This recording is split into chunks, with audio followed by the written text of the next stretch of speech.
The most trusted breach-checking site on the internet has one dangerous result.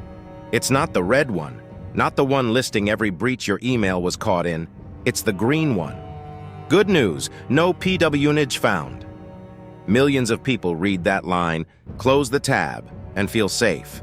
In the next 10 minutes, 3 features almost nobody uses, and 4 things this site can never see.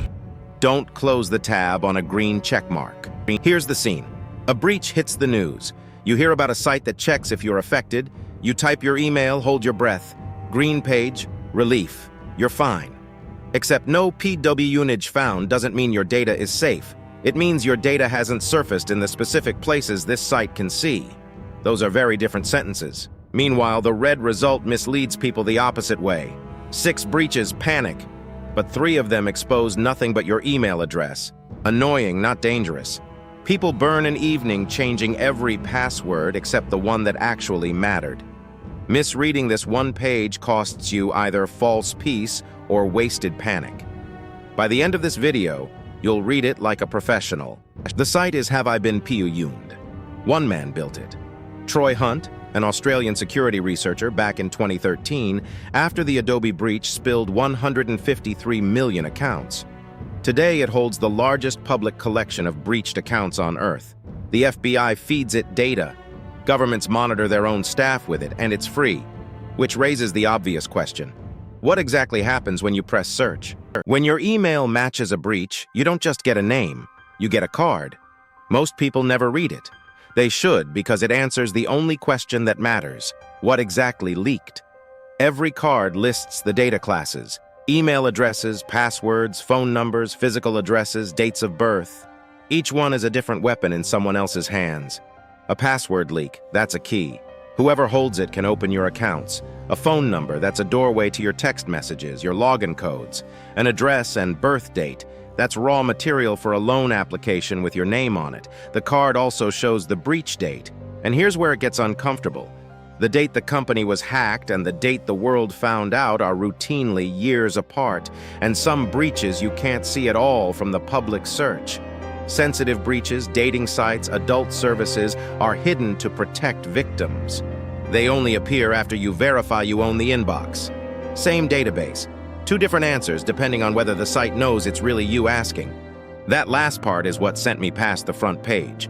And the front page is maybe 1/10 of what this thing does.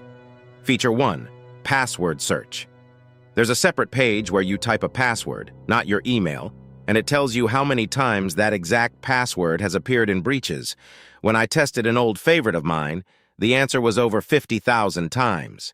And before you ask, no, you're not sending your password to a stranger's website. It uses a technique called k-anonymity. Your browser scrambles the password into a fingerprint and sends only the first 5 characters of it. The site returns every fingerprint that starts the same way, hundreds of them, and the match happens on your machine. It's like asking a library for every book whose title starts with TH and checking for yours yourself. The librarian never learns which book you wanted. Feature 2, notifications. You verify your email once, and the site emails you when you appear in any future breach. Remember the years-long gap between hack and headline? This shrinks your gap to the moment the data surfaces. It's the difference between a smoke detector and reading about the fire in tomorrow's paper. Feature 3, the newest one. The database now includes stealer logs, credentials harvested by malware from infected computers, not from hacked companies. That's a different disease entirely. If you appear there, a breach didn't happen to some company. It happened to one of your own devices. So you've run the search. Here's what to do with what you find. 4 moves. Move 1. Triage by data class, not by count. Ignore the number of breaches. Open each card and list what actually leaked. Passwords outrank everything. Phone numbers second. Addresses third. Plain email-only breaches go to the bottom. Move 2. Kill every leaked password everywhere, not just on the breached site. If that password, or a cousin of it with a different number on the end, guards any other account, it's already on a list being tried by bots. Rotate it everywhere it lives. Move 3, verify and subscribe. Do the email verification, see your sensitive results, and switch on the breach alerts. 30 seconds, and the site goes from a one-time check to a standing guard. Move 4, run your other emails, your old Hotmail, your work address. The forgotten one from university? Criminals don't care that you stopped using it. Password resets from accounts you created with it still flow through that inbox. Done. That's the whole toolkit. Except for the part nobody talks about. Because here's the limit. Have I Been Pwned can only show you data that has surfaced. 4 things never make it onto your green page. 1. Private breaches. Stolen databases are often traded quietly for months or years before they leak publicly. Until they surface, you're exposed and the page stays green. 2. Data brokers. Your name, address, phone number, and family members are sold legally by people search sites every day. No breach required. No database covers it. 3.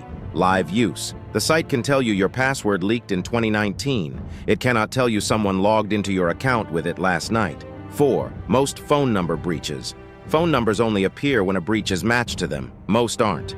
So read the green page the way a doctor reads one clear test. Good news, not a guarantee. It's a smoke detector. It is not a fireproof house. So pair the smoke detector with systems that watch the gaps. A password manager closes the biggest one. Every account gets its own random key.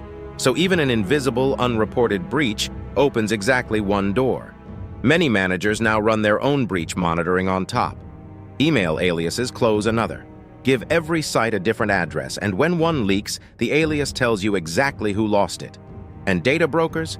You can force them to delete you, manually or with removal services that nag them for you. That process, what works, what's a scam, is its own video. It's coming next. Let's go back to the green check mark. You now know what it actually says. Nothing has surfaced in the places one site can see as of today. That's worth knowing. It's not worth your peace of mind. And the red page? It's not a verdict either. It's a map. And now you can read it.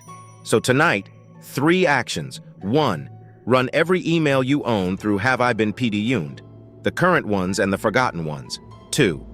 Open the card on every hit, find the breaches that leaked passwords, and rotate those passwords everywhere they live. 3. Verify your address and turn on the alerts, so the next breach comes to you in hours, not years. 15 minutes, all 3. Here's the bigger truth this site teaches. The question is never, have I been breached?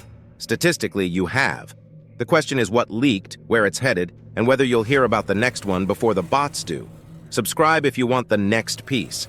How to delete yourself from the data broker sites that no breach checker will ever show you. What works? What's a waste of money? Green page or red, run it again next month. The database grows every week. Your answer can change overnight.